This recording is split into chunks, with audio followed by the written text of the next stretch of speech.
наше чтение нашего Евангелия. Я сейчас снова вывожу его на экран.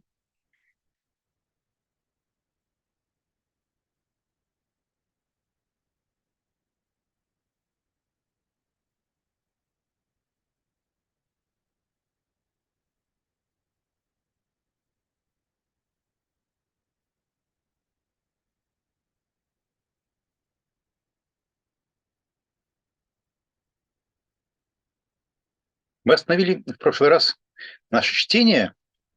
Простите.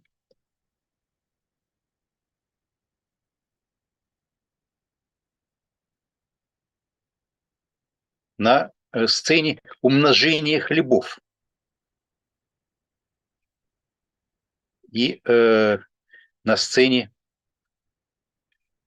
того, как Иисус явился, подошел к ученикам, тогда, когда они переплывали через море.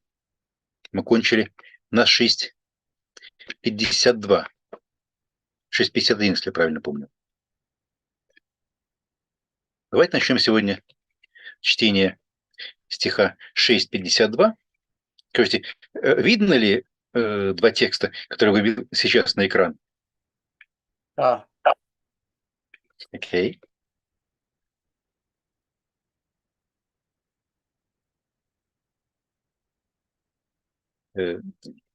Давайте просим кого-нибудь прочесть греческий текст из наших участников.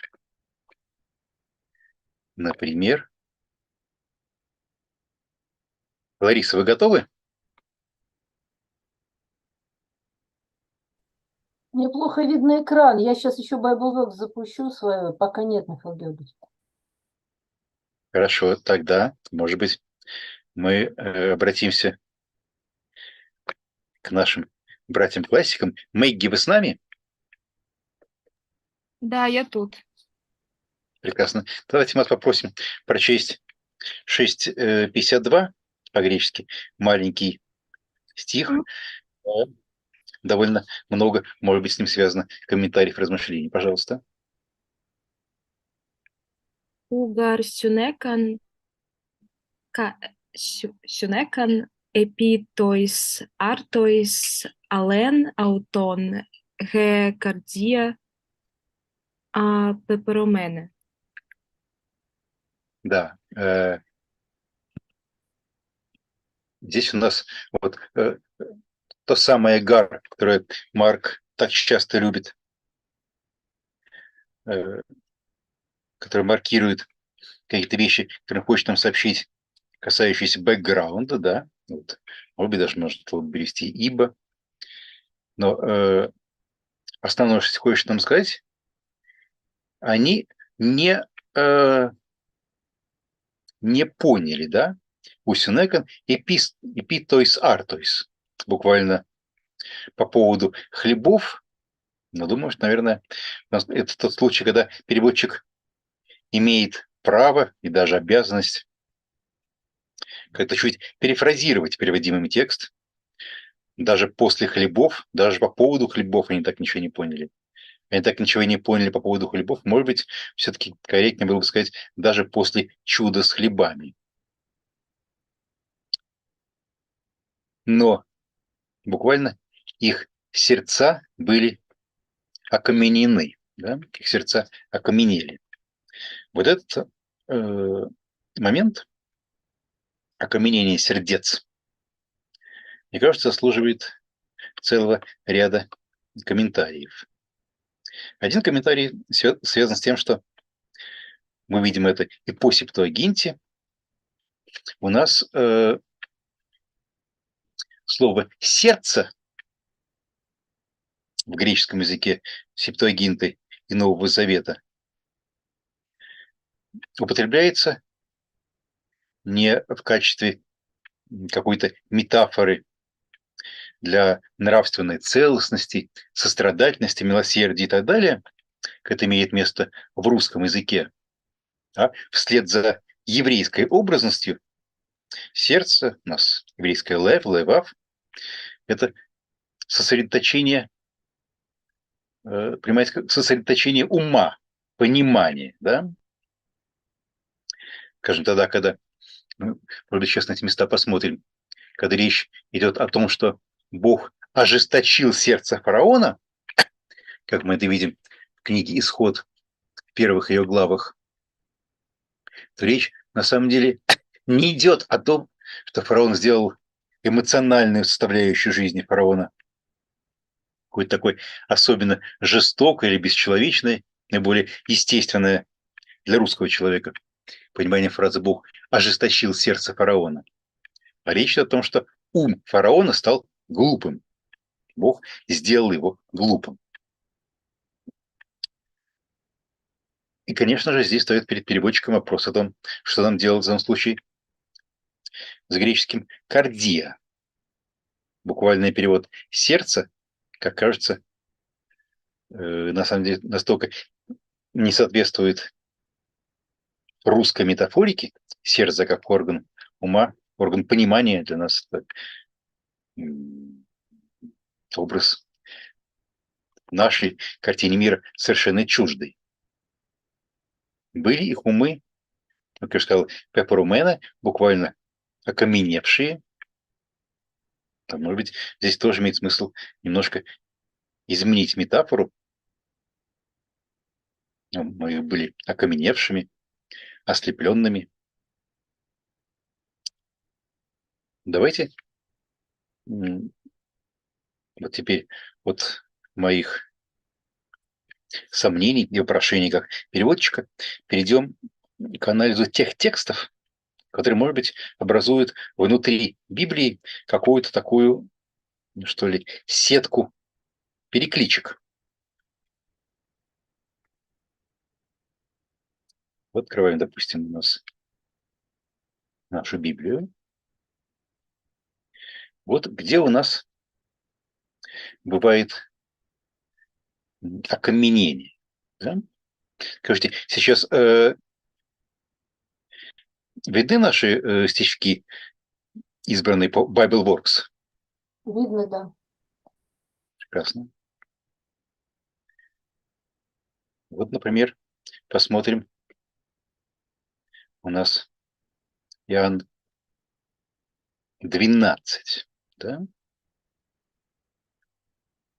Говорится про то, что вот, народ сей, это у нас цитата, да? Цитата из Исаии. Народ ослепил глаза свои и окаменел сердце свое, чтобы не видеть глазами и не разуметь сердцем, да? Гинаме ноэсусин, тайкардию, чтобы они не поняли, не разумели сердцем. Явно, что здесь речь идет именно о сердце, как об органе ноэма, понимания, а окаменение понимается как некоторое ослепление этого органа, которое не дает уму правильно функционировать. Или, например, секундочку, 2 Коринфянам. Эпороте та ноэмата аутон, да? У нас этот самый образ окаменения здесь эксплицитно сочетается не с сердцем, а с пониманием, разумением. Ноэма.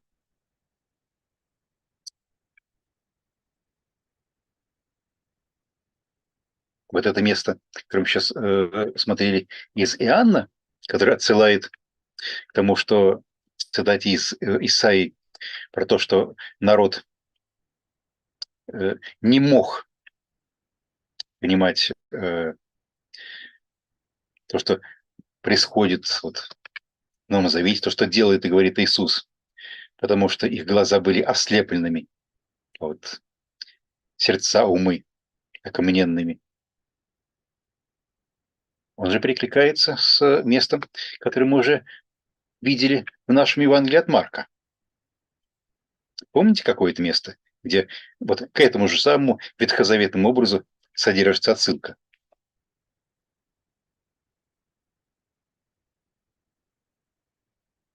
Давайте еще, может быть, чуть вернемся к этому вопросу, а пока посмотрим на схожий образ у Марка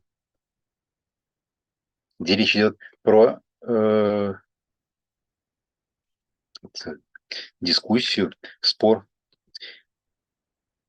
Иисуса вот, с теми законниками, которые наблюдали за Иисусом, не будет ли он исцелять в субботу и тем самым нарушать закон Моисеев. Да?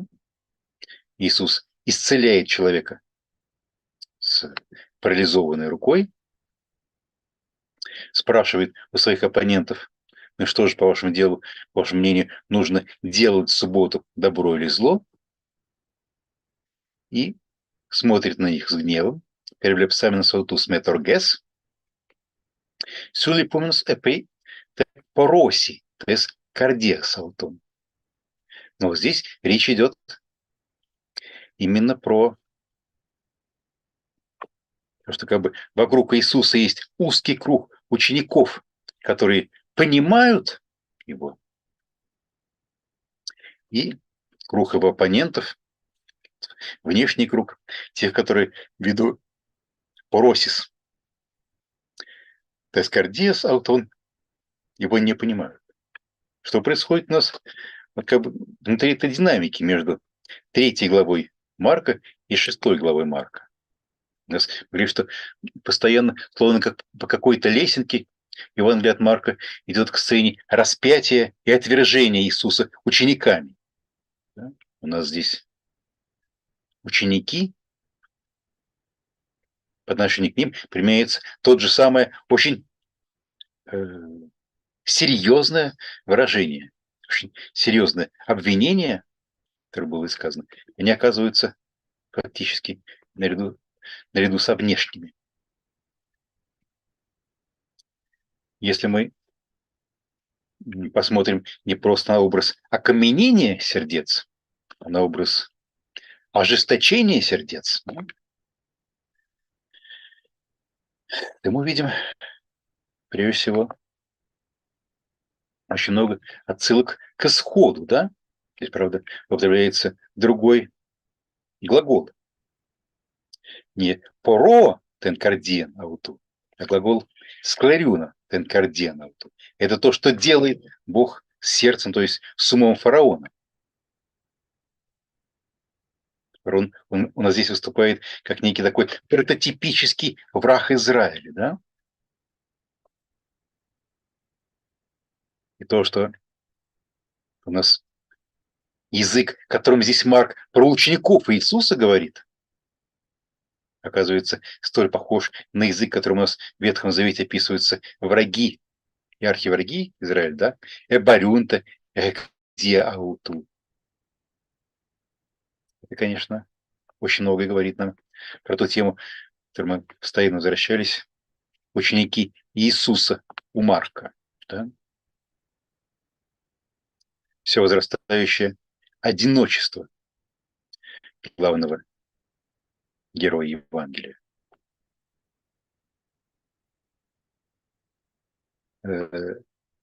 Joel, I made some comments on the image of the porosis of the hearts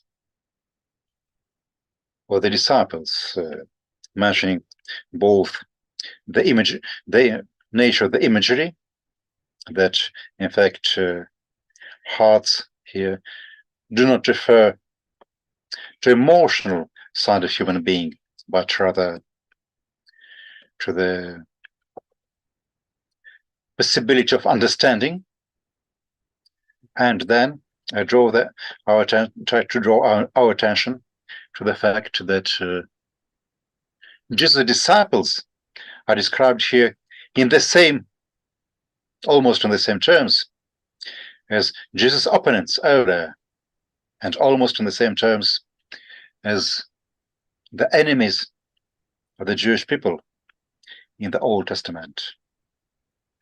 Right. Yes, I followed that, and I agreed with everything that you said, and I do think it's a radical thing to say about the disciples, to apply this language to them, and as you mentioned, he repeats it in chapter 8, where it becomes even more emphasized.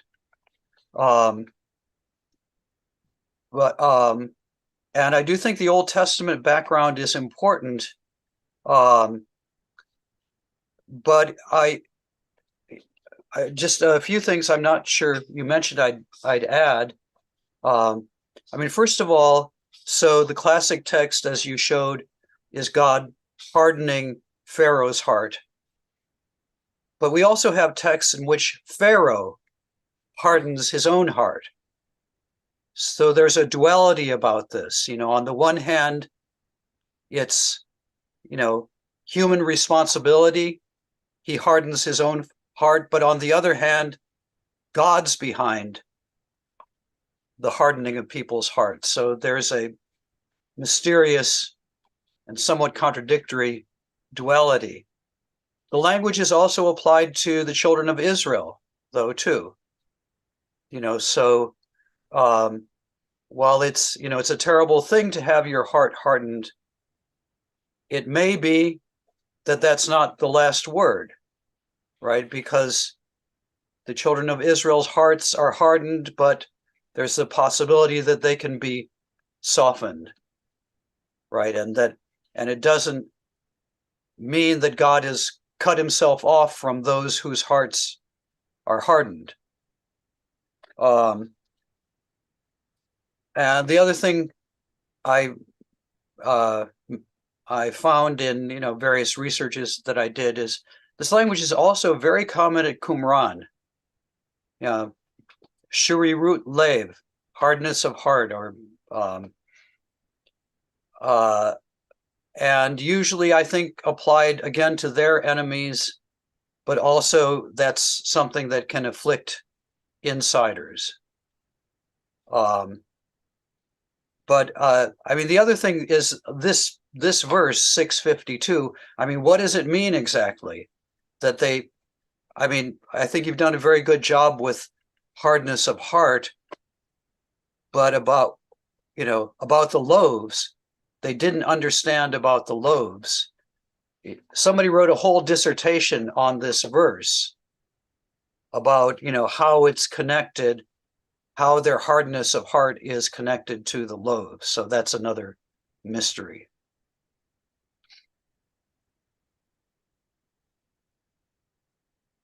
Thank you. Meanwhile, I would like us to look at the passage. In fact, here in Mark, yes, here in Mark, we have a kind of a reference to Isaiah 6:10, yes, where the prophet tells us why the people of Israel cannot understand God's will. Once again, hekardia in the sense of the human possibility to understand what is going on. And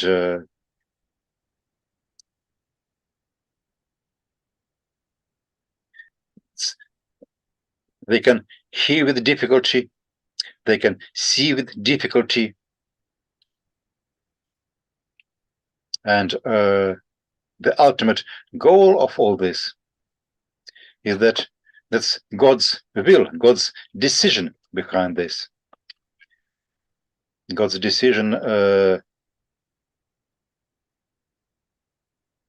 would like to say, to divide the people in those who can understand what is going on and those who cannot. Let's look once again at this passage of Isaiah, which seems to be so important for the Gospel of Mark.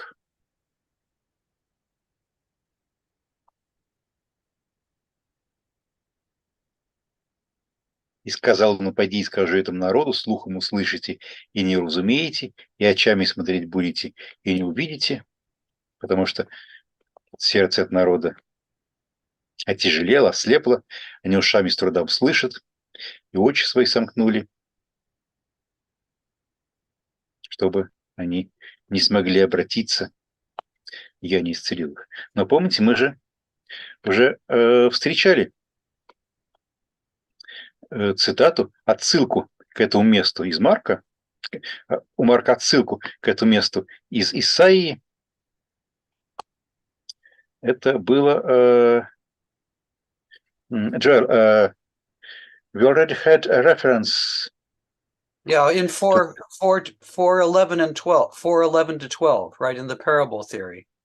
Exactly. For 11 and 12, when Jesus explains to his disciples that those who are out of the circle of his disciples cannot understand anything, cannot understand to mysterion. Well, the disciples can do this. Yes? Ca elegonotois, humitum mysterion dedutai tes basileas to teu. Yes, Понимать. yes, that's And then, right. Though immediately, in 4:13, do you also not understand, right? So it immediately begins in 4:11 and 12. There's this sharp division between disciples and outsiders, but then in 4:13,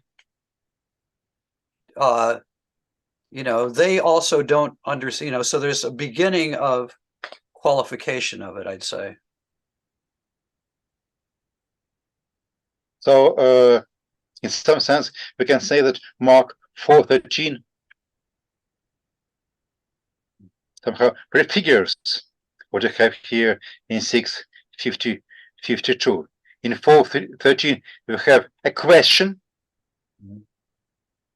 Do you not understand this parable as well?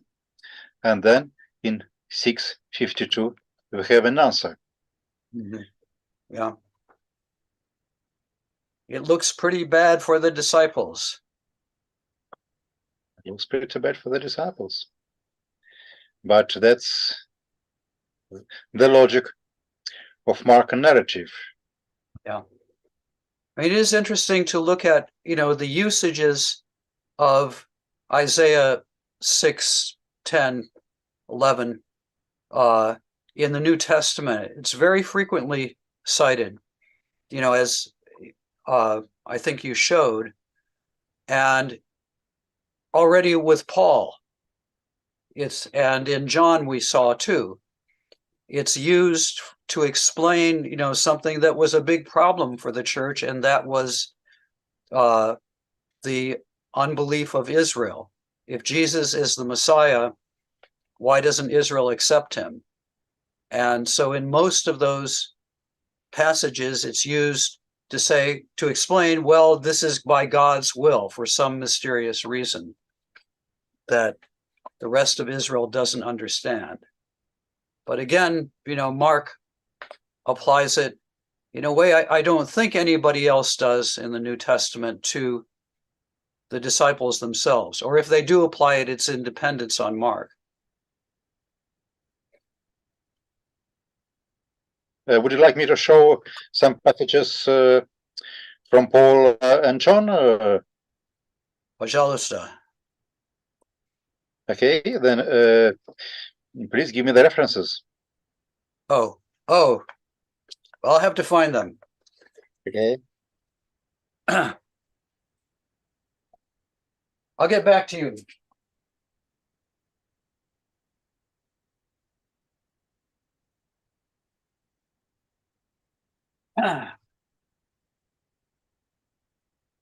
Well, let's see.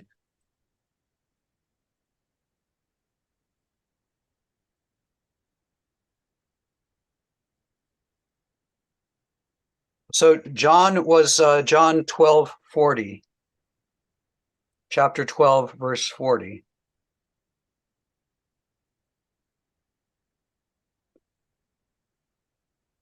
Yes. Where did you look to this passage? Paul in Romans chapter 11, verse 8. And by the way, the inner logic of this passage in John is almost the same as in our Markan passage. Because although he did all those miracles before them, they did not believe in him. Yes, but here it's not the applying to the disciples, but it's applying to those from Israel who don't accept Jesus. Yes, that's exactly what I wanted to draw attention to, that the same imagery and the same approaches that here in John are applied to Jesus' opponents in the Jewish environment. In Mark, in our place, it's almost the same logic and the same vocabulary applied as critique, not of the unbelievable, the unbelieving Jews, but of his disciples. Right. And in Romans chapter 11, I think it's the next one there, 11:7. Mm-hmm. Well, so here it's, again, those from Israel who have not accepted Jesus. And it goes on in 11:8 to quote Isaiah 6:10. Yes, exactly. So there's a whole network of references to this passage, both in Mark and in other writers. But here in Romans, once again, had ekloge epetuchen, those who had been chosen, they attained, they got faith. But we could say that in Mark, he ekloge eperothe. Right? Yes, exactly. And another significant usage is in at the end of the book of Acts, Acts chapter 28, verses 26 and 27.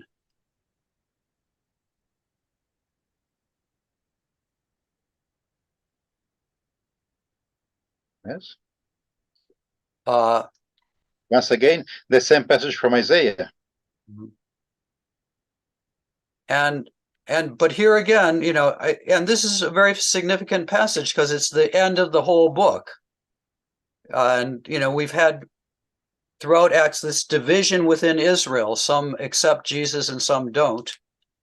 And then at the end, where there's a similar division between those in Rome, those Jews who are accepting the message and those who are not accepting it, those who don't accept it, they have this passage applied to them.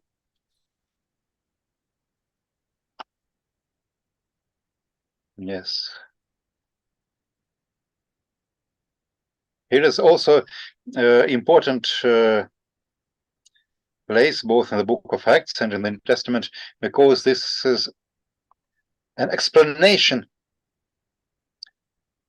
and legitimation of the Gentile Christianity. Because in the next verse, Paul uses this reference to Isaiah and the idea that the cardia tonoudaion peperomene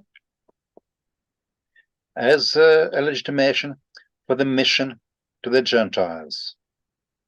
Yeah, no, that's true. And this is a pattern within Acts, that previously in the narrative several times, Jews who have opposed the message, and Paul says, okay, I'm going to the Gentiles. But then in the next chapter, he's back with, in the synagogue. But still there is a pattern of being rejected by Jews and going to Gentiles. which happens here at the very end of the book, but then it does say it at, in the very last verse, he was, the implication is that he was still hanging around in synagogues and teaching Jews. So it's not irrevocable. And it's not, he doesn't do any more outreach with Jews even after he pronounces stuff like this. Now, it's kind of complex. And there's a lot of debates about, how has Luke, the author of Acts, given up on Jews who don't believe or not? And I think it's a pretty complex situation. Thank you. В нашем чате Лариса пишет, действительно очень важный момент. Интересно, как Матфей поправляет Марка в параллельном месте к Марку 4, 11, 13. Параллельное место Матфей 13, 16, 17. Где Иисус говорит ученикам: ваши же блаженны очи, что видят, и уши ваши, что слышат. Ибо истинно говорю вам, что многие пророки и праведники желали видеть, что вы видите, и не видели, и слышать, что вы слышите, и не слышали. Да, то есть у нас в данном случае видение мира Матфеем, оно намного ближе к традиционному церковному восприятию. Да? У нас есть ученики, последователи Иисуса, христиане, чьи очи блаженны, потому что они видят и понимают. А у Марка картина действительно совершенно получается другая. Да? У нас окаменели очи всех. Can I ask you one thing? I think we talked about this before. Can you go back to the text of Isaiah 6:10 in Hebrew and in Greek? Yes?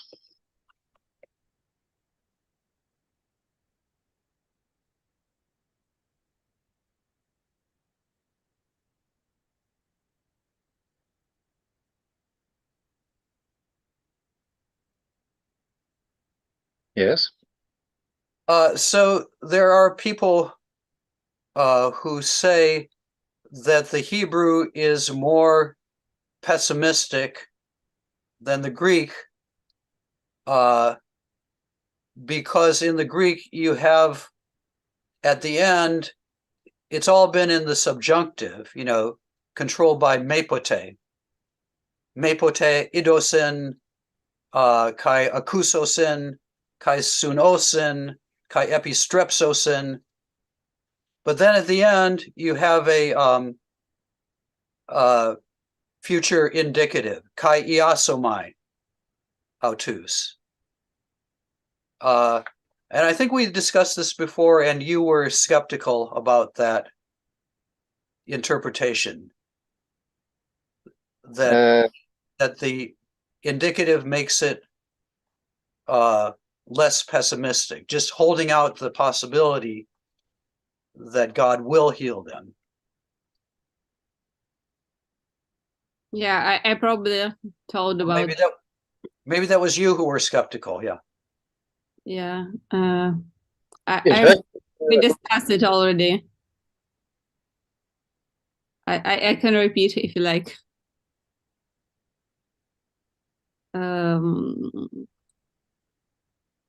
Повторить мне еще раз? Или вы хотите, Михаил Георгиевич? Повторите, Маша. Мне кажется, это действительно стих, который, видите, у нас оказывается не только значимым для Ветхого Завета, но к нему целая цепочка разных мест из Нового Завета восходит. Yeah, actually, I wrote a Russian article about this chapter in the Septuagint. If you like, I can send you, and you can try your Russian. Okay, хорошо. But I can tell once again about that. Маша, можете кратко сказать, ваш статью вы можете послать не только Джоэлю, но вообще всем участникам, что возможно, что многие русские участники тоже с ней еще не знакомы. Это же ведь действительно очень такой ключевой стих. Я покажу Я открыла этот кусочек из статьи. Давайте я покажу, какие есть возможности. Вы открыли на Ну, экране? Я статью открыла. Если вы мне дадите возможность показать, то я могу показать кусочек из статьи. Там по-английски есть просто варианты. Окей. Кажется, я дал вам право. Мгм. I mean, I think partly why people, want to interpret this, in a more positive way is because, they're bothered by the verse in Mark and they want to find some way of making the verse in Mark in 4:10 to 12 less harsh than it seems. So, there is an interest there. But I am interested in, why the syntax changes with that, very last verb. Yeah. Actually, I can. What can I say? Yeah, there is difference between Нужны ли вам какие-то еще права, чтобы вы могли продемонстрировать ваш экран? Сейчас не видно мою статью? Нет. Так. Он мне пишет, что почему-то your screen share is loading. Почему-то он. Ну, ладно, давайте.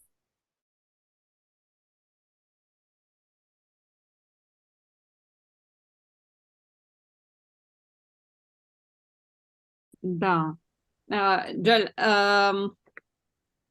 I can say that it's a difficult question, and I think there is no easy solution for that. And I can say two things. First of all, that's true that in Septuagintal and in New Testament Greek, there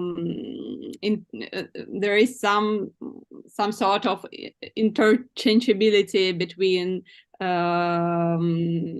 subjunctive and future, and future. Simple future, not simple, how it's said in indicative, has more modal,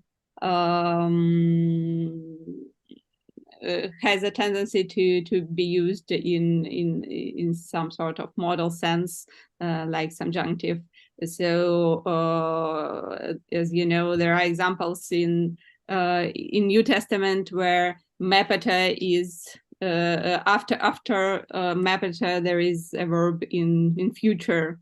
Yeah, I can try to show the example. Yeah, and it's clear. Yeah, and at the same time, there are several examples in the Septuagint where there is similar chain of row of verbs after mapata. First are in subjunctive, and the following is in future, and it looks like there could be some nuance in meaning separated, which can separate it. And the best example, just 1 second, I'll try to find. I don't remember it for sure. Just 1 second.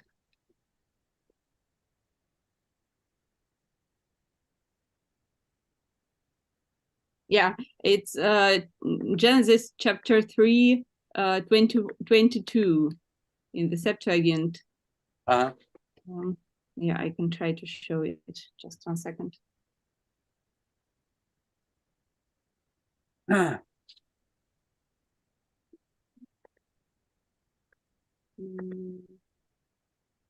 Yeah, can you see it? Yeah. Yeah, okay. So kai eipen ho theos idu adam gegonen hos heis ex hemon tu genoskein kalon kai poneron kai nun mepote ekteine ten hera kai labe tu xudu tes zoes kai fage kai zesetai eis ton aiona. So and God said, here Adam would be like one of us, who probably know, who will know good and bad, and then sorry, I'm bad in translating English.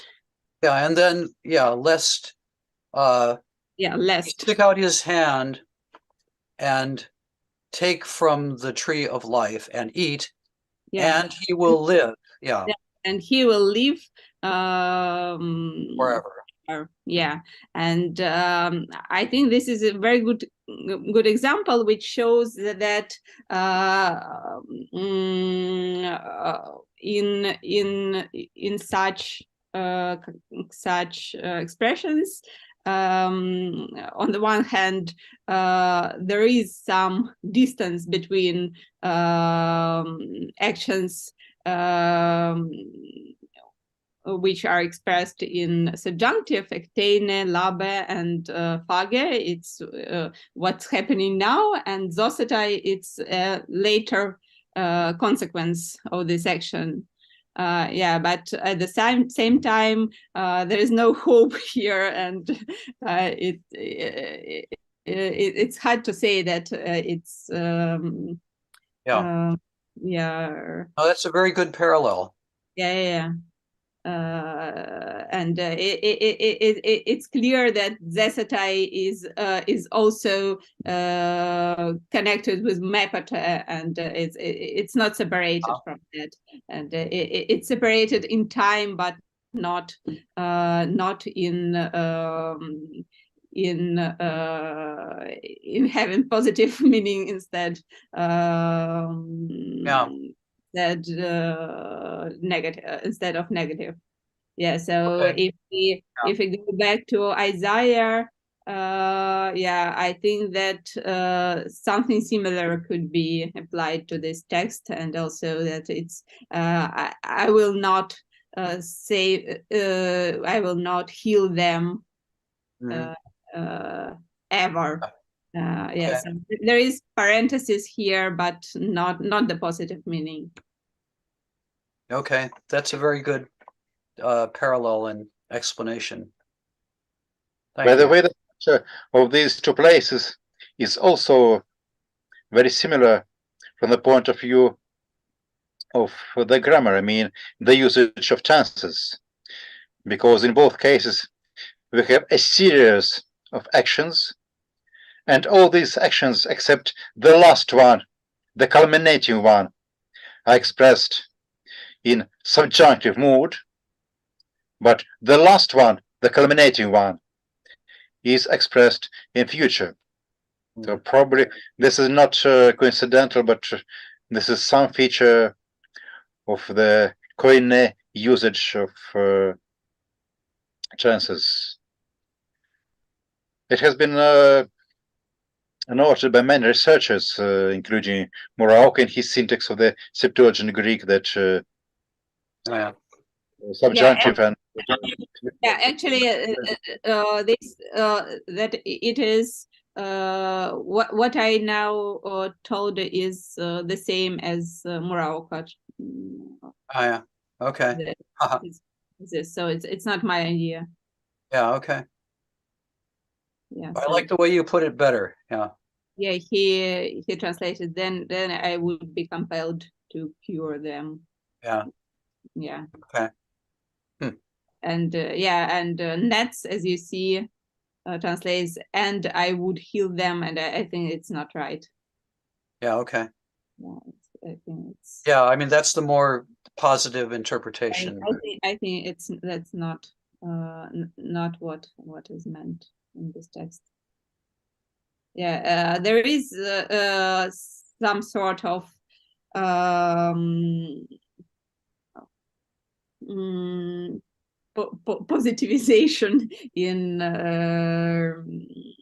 positivity in Greek translation, but it's expressed. It is made by different means, not in this last verse.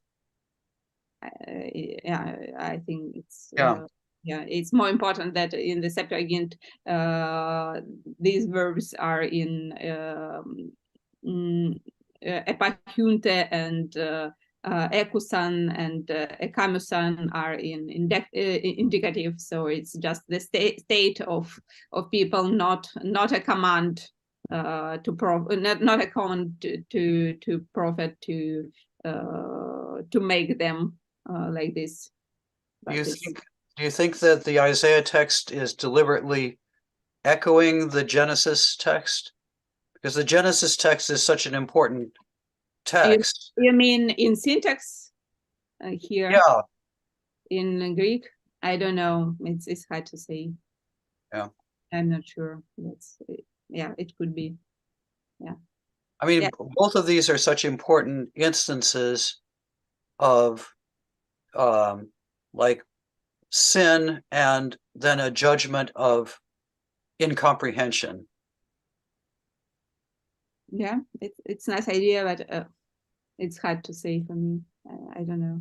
Yeah, actually, Joel, may I ask you about something else? It's connected with this text, and I think maybe we'll already discuss it, but I forgot.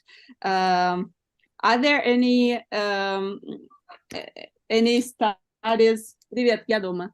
Any studies about Septuagintal or Old Testament sources, maybe, or base for divine passive in New studies of divine passive in the New Testament? Not in the New Testament, but about their possible sources in the Old Testament, in biblical Hebrew or in the Septuagint. I think people mention that. Yeah. But when they talk about divine passive. Yeah, because I never saw it, but I have some observations, and one of them is in this verse. So that's why. Let me do some digging, and I'll get back to you. Oh, thank you very much. I would be very grateful. Thank you. You're welcome.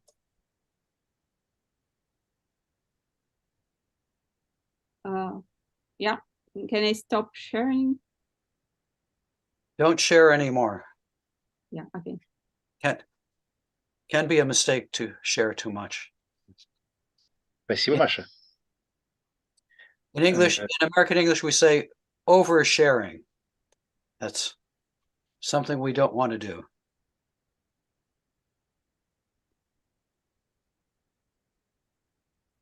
Окей. Вот. Как это часто бывает, какие-то моменты, мимо которых мы можем при беглом чтении текста проскочить, не обратив на них внимания, здесь оказываются во многом ключевыми стихами, за которыми встает целая сеть перекличек с разнообразными местами и Нового Завета, и Ветхого Завета, и использование ветхозаветных цитат в Новом, и своеобразие теологии Марка, который упорно, вопреки тому, к чему мы привыкли, подчеркивает ослепленность умов учеников, в том числе и ближайших учеников Иисуса.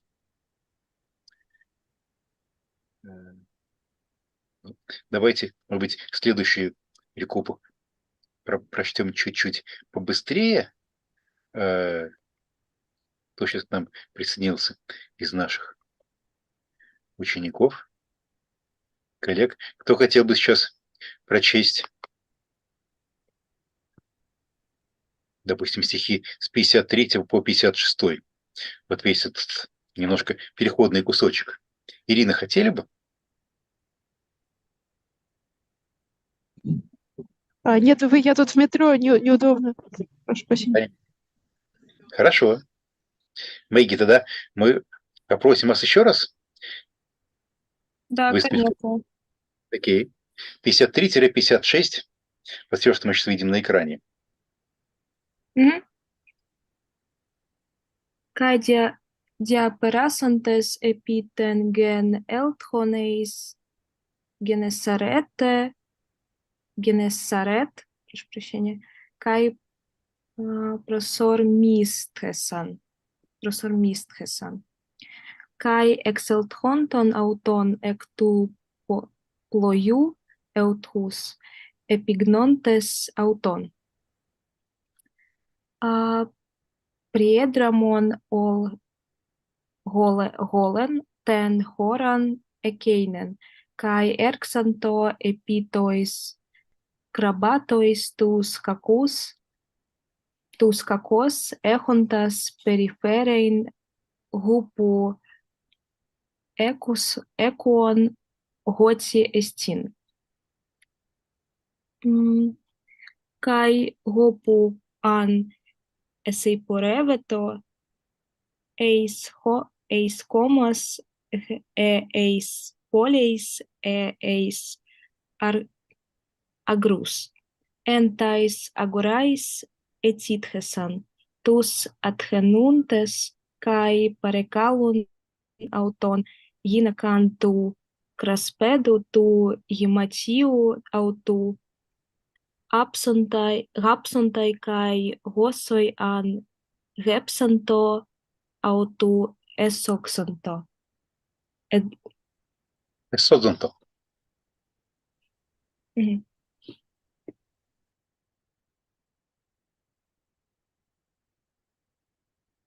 Да. Они переправились, достигли земли в Генесарете, причалили к берегу. Так, селтонтон аутон, если пытаюсь перевести греческий гентиус абсолют, как едва они вышли из лодки, это вышедшим им из лодки, да, как тотчас же узнали Иисус, имеется в виду, какие-то люди, которые были на том берегу, и бежали всю округу, чтобы оповестить. И отовсюду начали приносить больных на носилках туда, где, как люди слышали, находился Иисус. В какую бы деревню или город или село он не входил, всюду на площадях клали больных и просили, чтобы он позволил им коснуться хотя бы края его одежды. И те, кто прикасался, исцелялись. Ну, у нас вот содержание этой перикопы, но как бы во многом повторяет то, что мы уже видели раньше, что Иисусу не удается как-то вот уйти в одиночество, отрешиться от известности. И как бы он не старался это делать, что у нас же, помним, с чего начинается вся эта история, да? Он велит ученикам отправиться на другую сторону, прощается с народом, поднимается на гору помолиться. Мы видели, что это как бы перекликается с отдельными местами в самом начале Евангелия. Он поднимается, уходит, чтобы молиться в одиночестве. Да, но этого не получается. Люди узнают и приносят больных. Да? Мне кажется, интересным вот в этой истории является то, что получается какой-то обратный контраст между учениками и, наоборот, вот этими самыми внешними людьми вовне. Умы учеников ослеплены, даже несмотря на чудеса, которые творит Иисус, а умы внешних, оказывается, наоборот, как бы просвещены, и они понимая, что от Иисуса исходит чудотворная сила, приносит сюда больных, чтобы их исцелить. Joe, did you get my question? Or should I repeat it in English? По-английски. Okay. I wonder whether the story, this chain of events in verses 52 through 56 makes sort of a contrast with the unbelief, or at least misunderstanding of Jews' identity on behalf of his disciples in verses 51. You have a very strange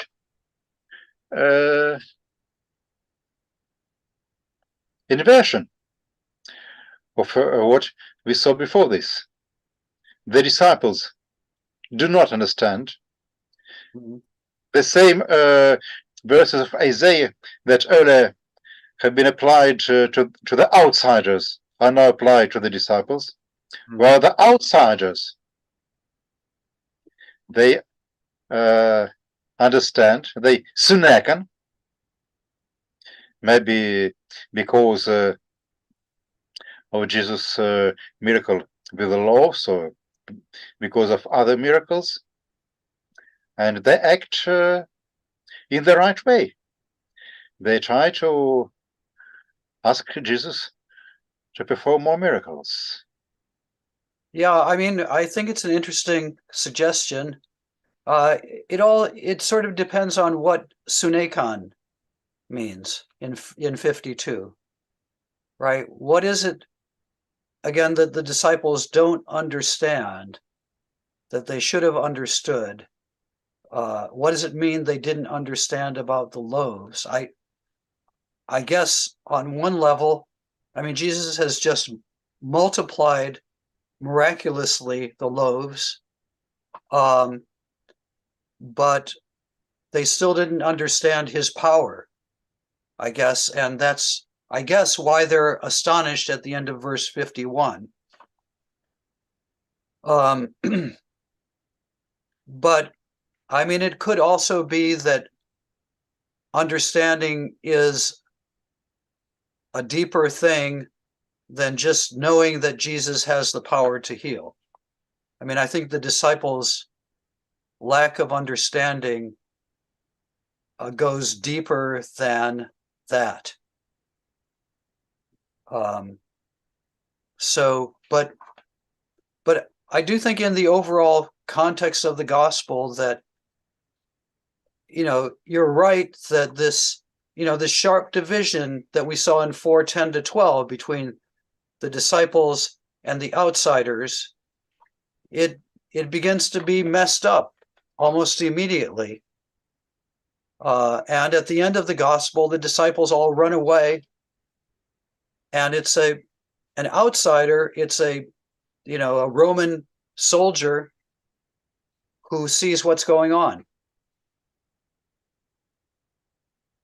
So maybe this is, as you suggest, a prefiguring of that.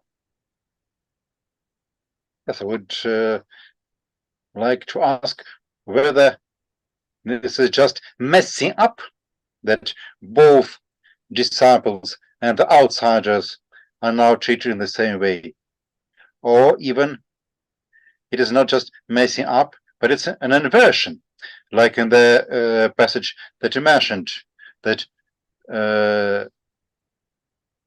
Roman centurion turns out to be closer to understanding Jesus' identity than the disciples. It's not just that they are on the same level, but that's the complete inversion of the attitude between inside and outside. Yeah, I think I can go along with that, but I want to hold out some hope for the disciples, and I think Mark does. And, I've mentioned this before, chapter 14, verse 28, and chapter 16, verse 7. In both of those, Jesus says, after he's raised, he's going to go before them into Galilee, and there they will see him. So I do think the author thinks that there is going to be a reconciliation between Jesus and the disciples after the resurrection. But I agree in the sense that, I mean, Mark he sets up this division, sharp division, and then he knocks it down. And I think that must be a deliberate strategy of his, that he wants to deconstruct the binary that he himself has created, to speak in like deconstructive terms, which I don't generally like to do. No, but I think that in this case, deconstruction is very much in place. I mean, the term deconstruction. But the question is whether Mark deconstructs here the construction that he himself had created in the earlier chapters, or whether he is deconstructing some image that he inherited from the earlier Christian tradition. Right.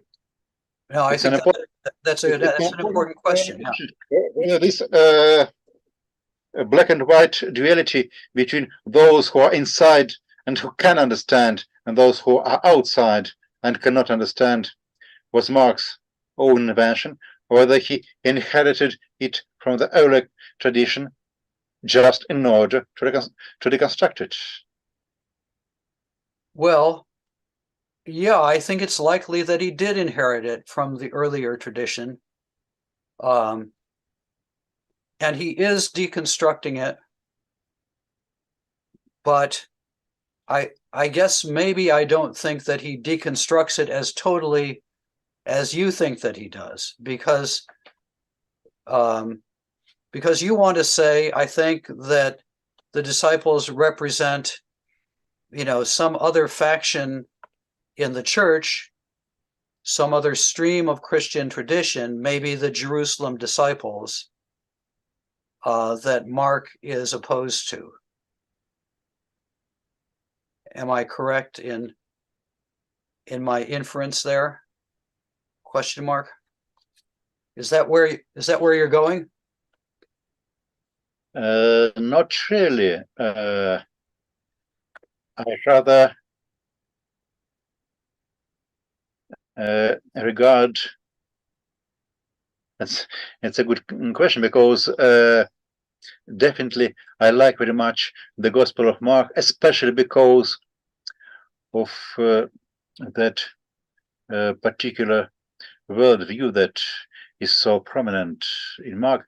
I believe that it's not rather a polemics of one faction within the church, let's call it Mark's faction, against another faction, let's call it Jerusalem faction. I'm not going to think about these lines, but rather I think that behind the narrative, the gospel narrative, as it's represented in Mark, is not a polemics against some particular faction in early Christianity, but maybe the polemics against the very idea of hierarchy and pretension of some disciples and faction to be the real apostles. Yeah.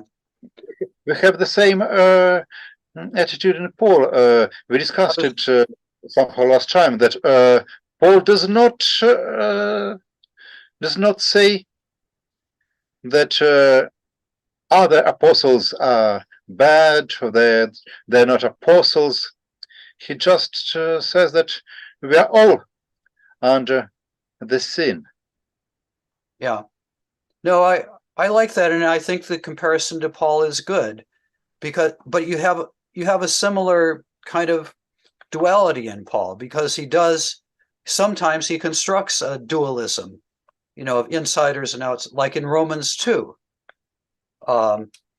Sharp dualism between those who will be saved and those who will be damned, and those who obey the law and those don't.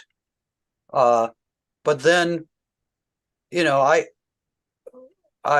this is, one of my, I think, the most important verses in Paul, in chapter 11, verse 32. God has handed all human beings over to disobedience in order that he may have mercy on all. So everybody belongs in the category of the disobedient, including presumably Jesus' followers, such as himself. But somehow that serves God's mercy on the whole cosmos. So I do think you have a similar deconstruction there of a construction that Paul elsewhere endorses, and that Paul also may have inherited from the church before him, or from apocalyptic ways of thinking that one finds already in Judaism, which he buys into and yet ultimately undermines, at least in that verse at the end of Romans 11. Yes, I know that there were some works that tried to explain Mark's attitude towards the disciples as a sign of his mistrust in the Jerusalem church and so on. I think you know the literature here better than I do, but to my mind, this is not his negative attitude to some particular group of people who pretended to be the real followers of Jesus, but rather his critique of any attempt on behalf of Jerusalem apostles or whoever else to say that we are the real followers. There are no real followers. Yeah. Like the place of Paul that you quoted, that all of us are sinners. Yeah. And as I said, I think last week or the week before, I mean, this sort of Jerusalem church opposition theory, it was popular in the 60s in America. And that had to do with the crisis of our own time, and with a distrust by those exegetes of their own ecclesiastical authorities. But I agree with you. I think that Mark's criticism, he's not trying to knock down one group in favor of another group so much as to knock down all human pretension to possess the knowledge of God. And yet, he does think that God reveals himself to human beings. But the claim that I know and you don't becomes a trap, I think. And it's a trap that, pretty much everybody in the gospel falls into, except for, somebody like the centurion, this Roman soldier at the end.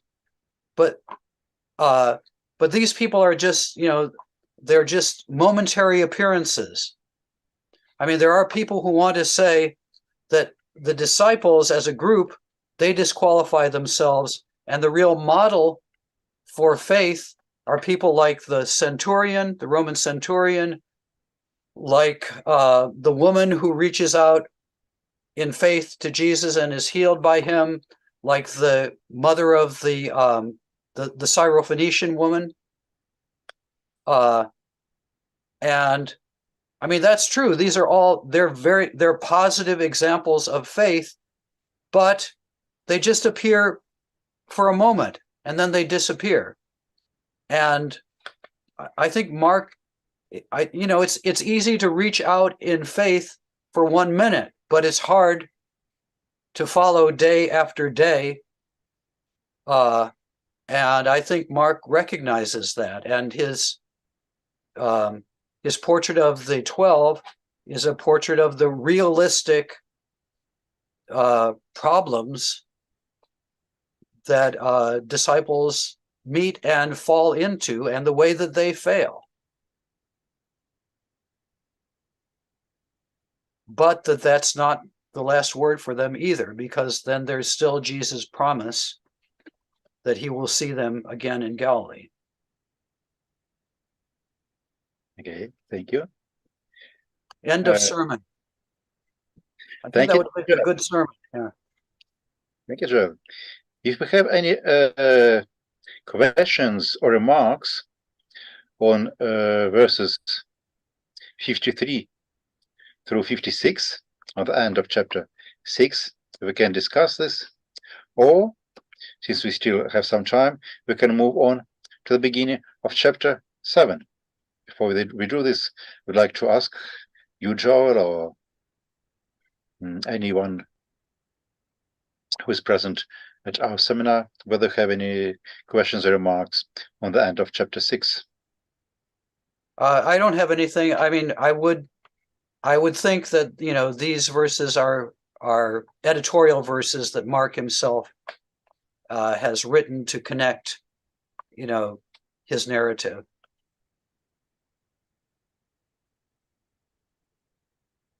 Okay. Any other remarks or questions? Then probably let's at least start to read the first verses of chapter 7.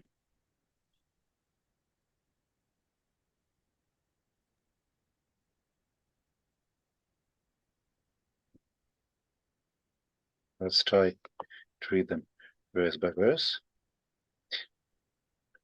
Может быть, мы можем попросить кого-то из младших участников нашей сегодняшней встречи. Руслана, вы готовы прочесть стих 7.1 по-гречески?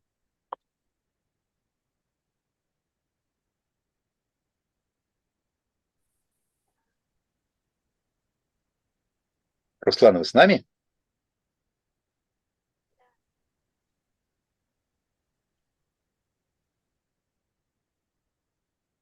Пока мы не слышим ответа, тогда, Ирина, я прошу вас продолжить ваше чтение. Вы с нами, Ирина? Да, но я все еще не дома. А читала, по-моему, Мэгги последняя, нет? Хорошо, давайте попросим Мэгги. Да, конечно. Только первое читать? Давайте, может быть, все-таки прочтем 1-4. То есть, вот, собственно говоря, затравку этого эпизода. Угу. Сам эпизод мы уже только в следующий раз можем рассмотреть. Давайте прочтем его затравку. Хорошо. Kai synagontai prosauton goi farisaioi kaitines ton grammateon elthontes apo Hierusolymon. Kai idontes tinas ton madheton autu goti koinais hersin. Totestin anipois esthiusin tus arthus. Goi gai farisaioi kai pantes goi iudaioi ean me pygmeni psontai tas heiras uk esthiusin. Kratuntes ten paradusin ton presbyteron.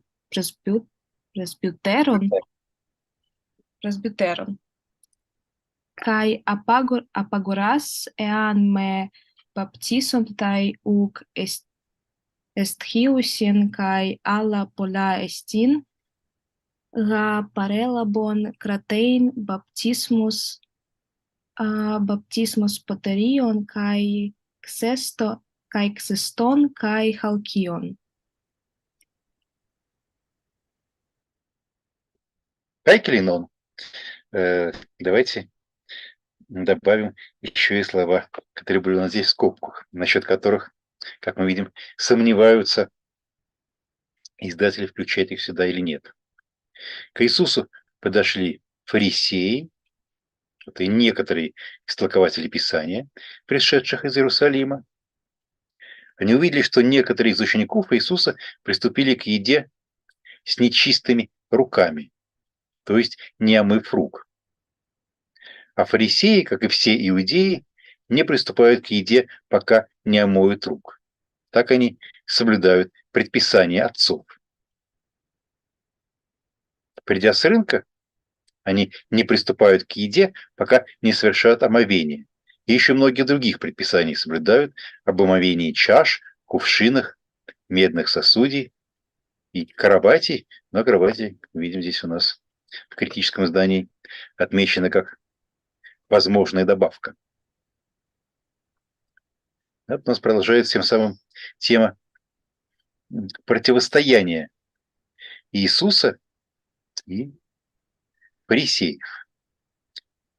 То есть, прежде всего, противостояние Иисуса и тех еврейских законоучителей, которые наставили на особо строгом и буквалистическом истолковании Писания. У нас сейчас отдельный вопрос можем спросить Джоэля. Довольно часто встречаются именно в новозаветных исследованиях последнего времени представление о том, что в ту пору, когда реально жил исторический Иисус, у нас фарисеи не обладали настолько серьезным влиянием в еврейском народе, в еврейских общинах, как это у нас здесь изображено в Евангелии.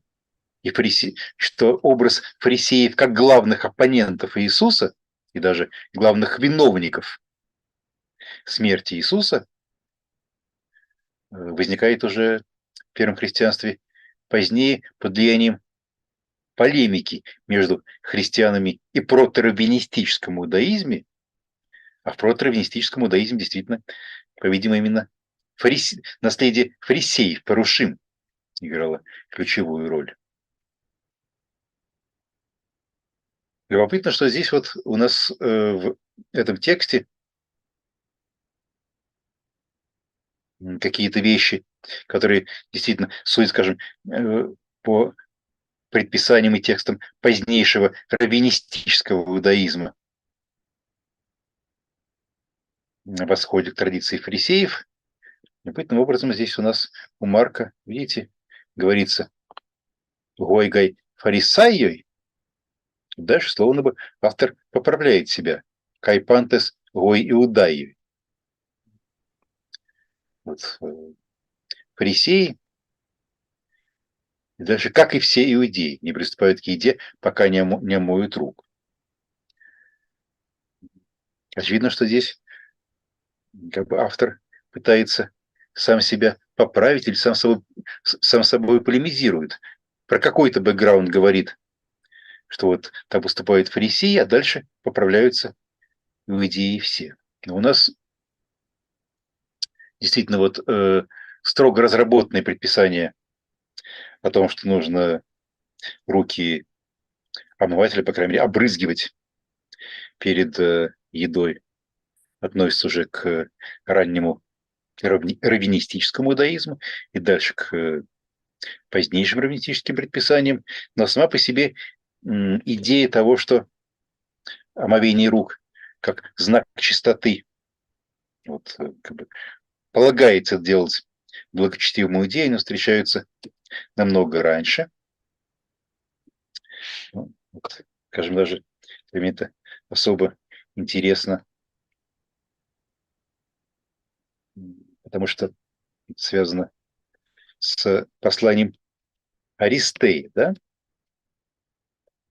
То есть с Александрийским иудаизмом, с той самой средой, где когда-то зарождалась Септуагинта, Это у нас послание Аристея 305, 305, 306, 306, 305, 306 параграф. У кого есть возможность в Bible.org или в какой-то другой программе открыть послание Аристея, можете за мной следить. Говорится про переводчиков, которых поселили в Александрии, чтобы они занимались переводом Писания на греческий. Говорится, ну, давайте, может, все-таки открою у себя в Bible.org. Сейчас, дай секундочку.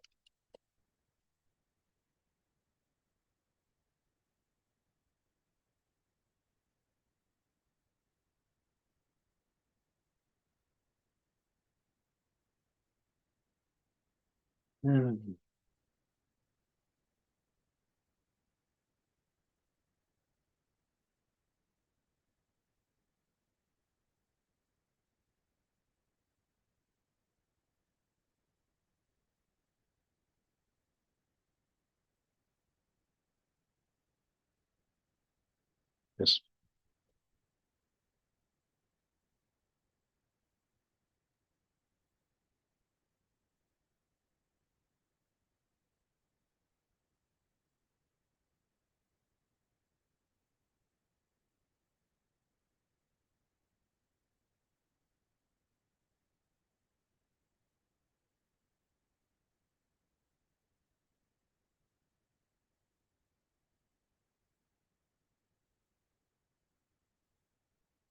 Да, вы видите, как ведут себя благочестивые переводчики. Что-то сообразно обычаю всех евреев. Они омывали свои руки в море и молились Богу. И затем посвящали себя чтению и переводу отдельных пассажей, которыми они работали, да. И лирический герой послания Аристея говорит, что я их спросил, а зачем они моют руки перед тем, как помолиться? И объяснили мне, что это знак того, что они не делали никакого зла, поскольку любое действие осуществляется руками. Вот здесь речь идет о том, что у нас омовение рук требуется перед молитвой. Перед молитвой или перед началом какого-то благого дела. Это как бы не совсем еще тот сформировавшийся обычай, которым известен позднее из мишнаитских трактатов, или вот здесь из Нового Завета. Но это явное указание на распространенность практики омывания рук. Причем, смотрите, даже речь идет не про Палестину, где будет складываться потихонечку традиции раввинистического или протораввинистического иудаизма, а про диаспору, да и при этом еще, как бы мы не датировали послание Аристея, на самой поздней датировке все равно это будет 1 век до нашей эры, скорее 2 век до нашей эры.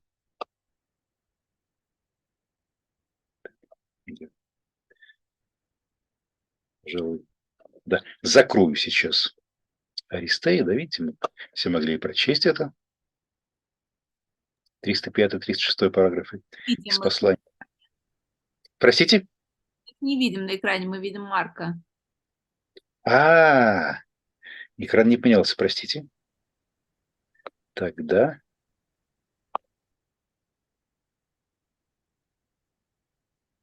Окей. А сейчас видно? Да. Да, вот.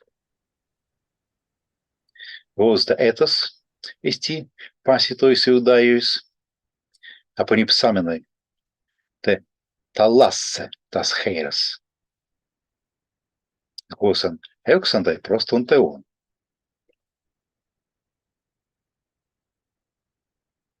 Да? Eperotas ida kai tuto, tinos harin, aprimzominus, tas heiros. Totenikauta evhantai. Die secunde, oti martyrinosti, ton meden ergastai kakon.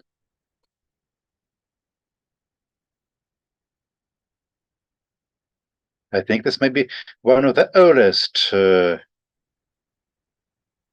testimonies to the Jewish habit of washing hands, not prescribed not only for the priests during the service, but also used outside of the temple. Yes, it's always cited, and it is interesting. I guess, and I cited in my commentary. I guess I'm just wondering though now, to what extent we could use the epistle of Aristeas as a sort of source about what diaspora Jews did. Okay, your question is that you suggest that this is not witness to the laws and habits of the diaspora, or Well, you? I mean, it's just such a legendary story, to what extent can we derive history from it? But prima facie, it seems like it attests to a general Jewish custom of washing hands before praying, which we don't know about otherwise.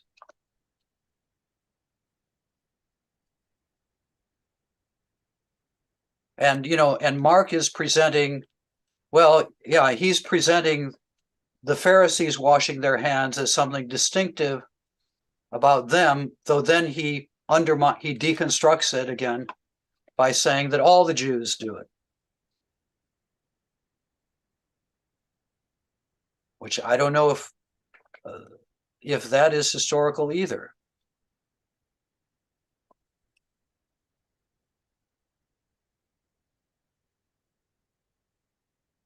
I think at least the letter of Aristeas is a witness to the fact that in the Jewish community of Alexandria, or in Jewish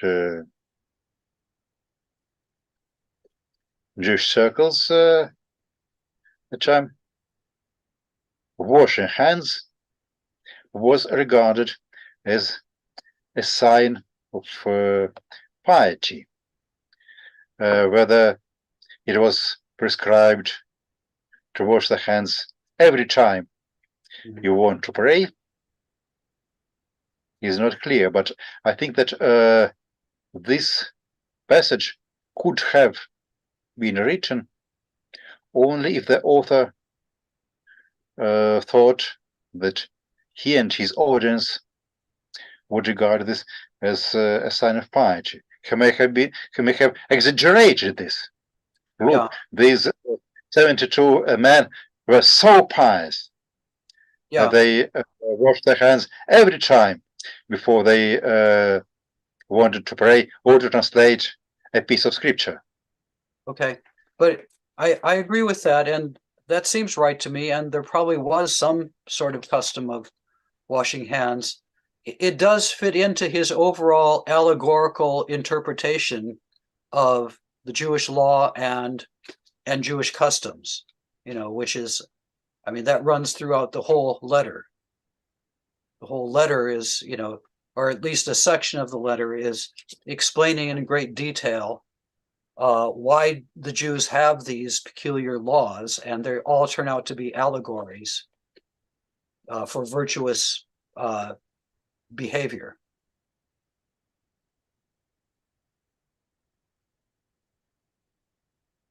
Yes. But I think your main point is right. it's an important passage because it shows that people and Jewish people could associate hand washing with Jewish piety, even outside of the Pharisaic realm. And we don't get anything about the Pharisees being hand washers in Josephus, who's our other main source. You know, what we get is a lot of rabbinic discussion about hand washing, and so people retroject that back into New Testament times. And you know, there's probably some continuity, but Mark is our basic source for Pharisaic hand washing. Yes, and of course, when I also draw into the picture the hand washing of Pontius Pilatus in Matthew, though he was not a Jew, but the story was produced for Jewish audience, and it seems that the very logic that we see here in Aristarchus, yes, they explained that hand washing was a token that they had done no evil. Yeah. In fact, at least with this explanation, the passage from Aristarchus seems to be even closer to the description of Pontius Pilatus hand washing in Matthew. Yes, than, that's a very good point. Yeah. Than to Mark. Yeah. So obviously, these different indications, different passages speaking about the role of hand washing for the Jewish tradition. This is not just a coincidence. They refer to some, maybe even not a custom, but some understanding of the meaning of hand washing that goes at least to the 2nd century BCE, if we date Aristarchus by the time. Yeah, no, that's a very good point. One other thing, I know, we're going to end soon, and maybe we should talk about this some more at the beginning of next time. But I do think it's interesting that in the passage in Mark at the beginning of chapter 7, they ask him, they don't ask, why don't you wash your hands? They ask Jesus, why don't his disciples wash their hands?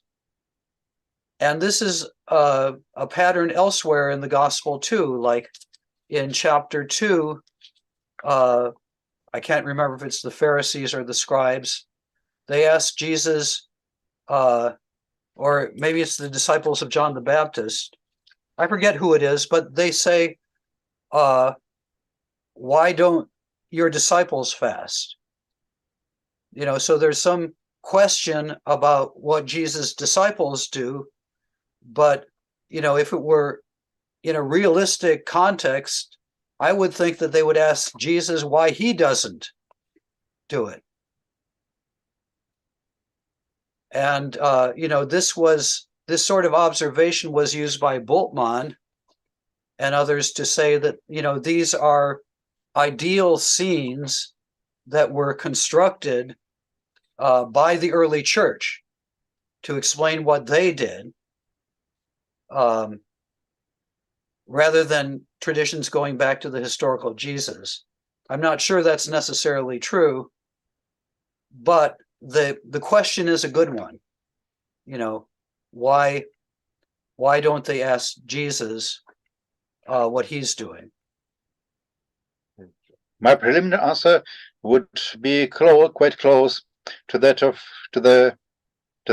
Bultmann, that since their approaches are addressed in both cases to Jesus' disciples, then probably the whole discussion date to the time of clashes between these disciples and their Pharisee contemporaries.